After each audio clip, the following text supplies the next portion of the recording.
परत कपिल सिब्बल हेच सांगतायत की 2018 साली जे संविधान होतं पक्ष संघटनाचं, ते संविधान दोन्ही गटांना मान्य होतं. दोन्ही गटांनी या संविधानाच्या अनुलक्षून या संविधानाच्या अंतर्गतच काम केलेलं होतं आणि त्यामुळे ते म्हणतात की 2018च्या सर्व कार्यवाहीबद्दल पिटिशनर म्हणजे जे सध्या एकनाथ शिंदे आहेत त्यांनी कोणत्याही स्वरूपाचा आक्षेप घेतलेला नाही, हे देखील परत परत कपिल सिब्बल सांगतायत. त्याच्यामुळे सिब्बलांचं म्हणणं आहे की जी कार्यवाही झाली 2018 साली ती कायद्याला धरून होती, ती कायदेशीर होती आणि 2018 साली जी पक्षाची घटना इलेक्शन कमिशनकडे सादर करण्यात आलेली होती त्या घटनेच्या अनुषंगाने निवडणूक आयोगाने विचार करायला हवा होता, असं सध्या सिब्बलांचं म्हणणं आहे. म्हणजे आता परत सिब्बल आव्हान देत आहेत ते निवडणूक आयोगाने जो निर्णय घेतला शिवसेना पक्ष, शिवसेनेचं चिन्ह एकनाथ शिंदेंना देण्याचा, त्यावरती सध्या कपिल सिब्बलांचा युक्तिवाद सुरू आहे. परंतु आपल्याला हे देखील लक्षात घ्यावं लागतं की यापूर्वी सुद्धा कपिल सिब्बलांनी न्यायाधीशांनी याविषयी स्टे द्यावा, म्हणजे धनुष्यबाण कुणाचा हा निर्णय करू नये किंवा या निर्णयावरती वाद प्रलंबित असेपर्यंत सर्वोच्च न्यायालयामध्ये स्थगिती देण्यात यावी निवडणूक आयोगाच्या कार्यवाहीवर, प्रोसिडिंग्सवर, अशा स्वरूपाचे प्रयत्न केले होते. ते दिल्ली उच्च न्यायालयामध्ये दोनदा करण्यात आले होते, सर्वोच्च न्यायालयामध्ये एकदा करण्यात आले होते, परंतु त्यावेळी स्थगिती सर्वोच्च न्यायालयाने किंवा दिल्ली उच्च न्यायालयाने दिलेली नव्हती. आणि आता परत ते म्हणतायत की जर ज्या पॅरा 15 म्हणजे परिच्छेद 15 जो इलेक्शन कमिशनच्या सिंबल म्हणजे इलेक्शन कमिशन जे वेगवेगळ्या पक्षांना चिन्ह देतं, पक्षांना नावं देतं, तर त्या पक्षाच्या चिन्हाच्या संदर्भात जो वाद असेल त्या वादावर निर्णय करण्याचे परिच्छेद 15 अंतर्गत जे अधिकार निवडणूक आयोगाकडे आहेत त्या अनुषंगाने सध्या कपिल सिब्बलांचं म्हणणं आहे की विधिमंडळ पक्षाचा या पॅरा 15 मध्ये परिच्छेद 15 मध्ये उल्लेख देखील नाही. याचा अर्थ विधिमंडळ पक्षाच्या अनुषंगाने कोणत्याही स्वरूपाचा उल्लेख हा इलेक्शन कमिशनकडे असलेल्या अधिकारांमध्ये नाही. म्हणजेच इलेक्शन कमिशननी विधिमंडळ पक्षामध्ये फूट पडलेली होती, त्या आधारावर लगेच याविषयीचा निर्णय करायला नको होता, असा सध्या सिब्बलांचा युक्तिवाद सुरू आहे. त्यानंतर मग पुन्हा एकदा परत ते म्हणतात की जी टेस्ट आहे म्हणजे सादिक अली केसमधली ज्या ट्रिपल टेस्टच्या आधारे हा निर्णय झालेला आहे सध्या एकनाथ शिंदेंकडे शिवसेना देण्याचा आणि धनुष्यबाण देण्याचा, तर या सादिक अली केसमधली ट्रिपल टेस्टमधल्या दुसऱ्या टेस्टवरती सध्या भर देत आहेत कपिल सिब्बल. त्यांचं म्हणणं आहे की पक्ष संघटना पक्षाच्या घटनेशिवाय नुसार कोणाकडे आहे याचा विचार हा करता आला असता तो करणं शक्य होतं, परंतु या सगळ्यामध्ये निवडणूक आयोगाने पूर्णपणे दुर्लक्ष केलं. आज आपण पाहतोय की आता जवळपास अर्धा तास झालेला आहे कपिल सिब्बल यांचा सलग 4थ्या दिवशी युक्तिवाद सर्वोच्च न्यायालयामध्ये सुरू आहे आणि आता सर्वोच्च न्यायालयामध्ये ते म्हणतात की आम्ही या संदर्भामध्ये म्हणजेच ज्या आधारावरती निवडणूक आयोगाने निर्णय घेतलेला होता त्या आधारालाच आव्हान देतोय आणि त्यांचं म्हणणं आहे की ट्रिपल टेस्टच्या आधारे हा निर्णय झाला, परंतु त्यावेळी या गोष्टीकडे दुर्लक्ष करण्यात आलं की ही संपूर्ण पक्ष संघटना कुणासोबत आहे आणि जर पक्ष संघटनेचा विचार झाला असता तर कदाचित हा निर्णय निवडणूक आयोगाला एकनाथ शिंदेंच्या बाजूने देणं शक्य झालं नसतं, असं सिब्बलांचं म्हणणं आहे. आता सिब्बल म्हणतात की 12 उपनेते जे आहेत त्यांची नियुक्ती होते आणि 21 उपनेत्यांची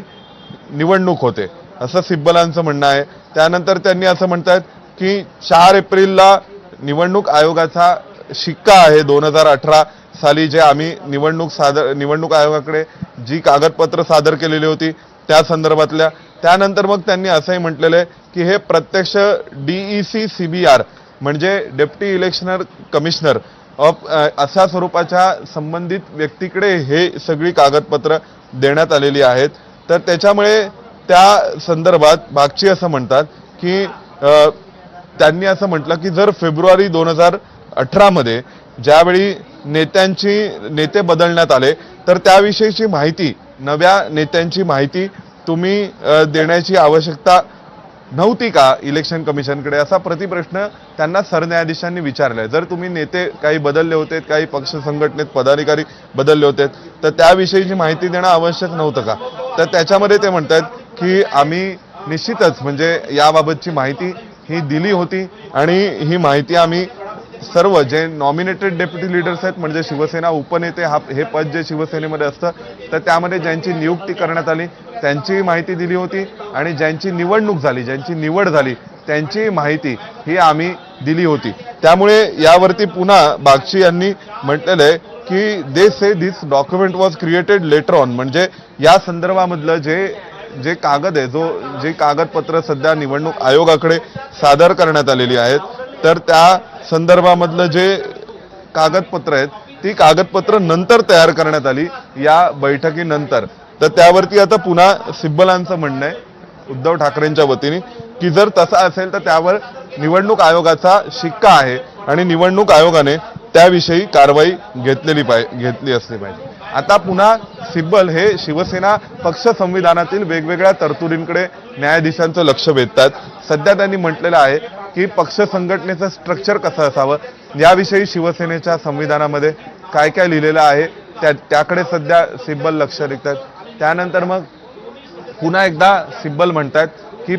शिवसेनेच्या पक्ष संघटनेमध्ये जे संविधान आहे त्या संविधानामध्ये निवडणुकीची प्रक्रिया लिहिलेली आहे आणि त्यांनी म्हटलं की शिवसेना पक्षप्रमुख हे निवडणुकीच्या मार्फत निवडले जातात असं सिब्बल म्हणतात। कारण यामध्ये जो मूळ आक्षेप आहे उद्धव ठाकरेंच्या पक्ष चालवण्याच्या पद्धतीविषयी तो हा होता की निवडणुकीच्या मार्फत पक्षप्रमुखाची नेमणूक केली जात नव्हती। पक्षप्रमुखांकडून ज्यांची नेमणूक केली जात होती किंवा ज्यांना काढून टाकण्याचे अधिकार पक्षप्रमुखांकडे होते त्यांच्याच मार्फत पुन्हा पक्षप्रमुखांची नेमणूक केली जायची। त्यामुळे इथे डेमोक्रॅटिक प्रिन्सिपल लोकशाही तत्वाचं पालन होत नव्हतं। तर त्यावर आता कपिल सिब्बल सांगण्याचा प्रयत्न करत आहेत की या संदर्भामध्ये जी माहिती किंवा ज्या प्रक्रियेच्या माध्यमातून निवडणुका होत होत्या शिवसेना पक्षामधल्या त्या निवडणुका घेतल्या जात होत्या आणि पक्षप्रमुख यांना नेमलं जात होतं। त्यांचं म्हणणं असं आहे की जी अपेक्स बॉडी होती म्हणजे जी सर्वोच्च शक्ती असलेली शिवसेनेतली बॉडी होती किंवा जो काही नेत्यांचा गट होता किंवा पदाधिकाऱ्यांचा समूह होता तो पदाधिकाऱ्यांचा समूह हा निवडणुकीमार्फत निवडला जात होता असंही सध्या सिब्बल सांगतायत। सिब्बलांचं या सर्व माध्यमातून एकमेव सांगणं आहे सर्वोच्च न्यायालयाला ते म्हणजे शिवसेनेचं पक्ष संविधान हे कायद्याला धरून आहे लोकशाहीला धरून आहे। त्याचवेळी ते हे देखील सांगतायत की शिवसेनेमध्ये निवडणुकीची प्रक्रिया होत होती आणि त्यापुढे ते असं सांगतात की शिवसेना पक्षामध्ये लोकशाही तत्वाचं पालन केलं जात होतं। हे सगळं सांगण्यामागे कपिल सिब्बलांचा एकमेव उद्देश आहे तो म्हणजे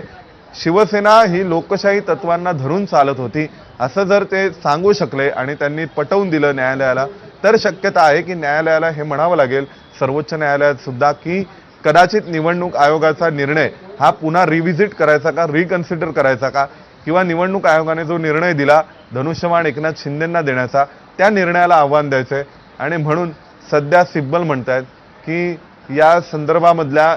ज्या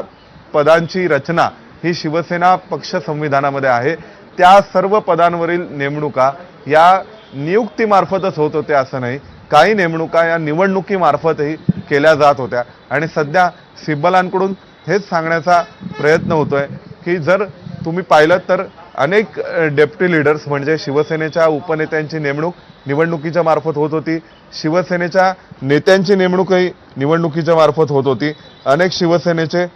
पदाधिकारी सुद्धा निवडणुकीच्या मार्फत नेमले जात होते आणि या सर्वांच्या माध्यमातून पक्षप्रमुख नेमले जायचे त्याविषयीच्या निवडणुकीची प्रक्रिया सुद्धा पक्ष संविधानामध्ये लिहिलेल्या आहेत। त्यामुळे सिब्बल आता म्हणतात की 2018 साली जे संविधान आम्ही निवडणूक आयोगाकडे पाठवलेलं होतं ज्या संविधानानुसार उद्धव ठाकरेंची नेमणूक केलेली होती निवडणूक केलेली होती असं उद्धव ठाकरेंचं म्हणणं आहे किंवा सिब्बलांचं म्हणणं आहे तर त्याच संविधानानुसार या सध्या तुम्ही विचार केलात तर शिवसेना पक्ष